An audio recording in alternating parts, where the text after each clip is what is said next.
space of manga, especially. If you guys are not aware about it, there's actually this really, really interesting phenomenon in Japan that actually feeds the creativity, the robust creativity of the manga creator landscape. And that's this thing called doujinshi, which is essentially fan art, right? Except that, while it actually takes licensed characters and often, puts them in storylines that can range from, parodistic to pornographic, rather than actually cracking down on creators of this stuff, it's actually sort of tacitly encouraged on the part of the actual license holders. And the reason is because by open sourcing a little bit, not only are they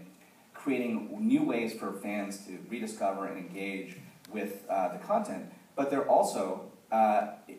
creating the next generation of creators who will subsequently, submit their work to these open, sort of contests that Kun was talking about. And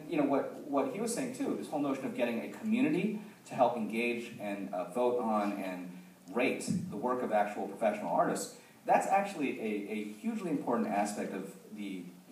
manga publishing world. If you've ever seen these sort of large format phone book type manga, from Japan,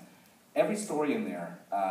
there's a little card inside that essentially asks people to rate the stories on a weekly basis, and based on those ratings, based on the ranking order of those ratings, the lowest rated ones over time will end up being canceled and dropping off and replaced by new submissions, new creations by independent creators. So there is a sort of constant churn, and it's a business model that is ideally suited in some ways for digital media.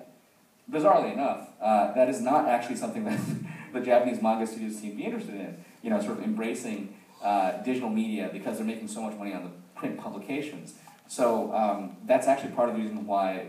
these fan groups have kind of taken over essentially the infrastructure and created their own way to make it available digitally.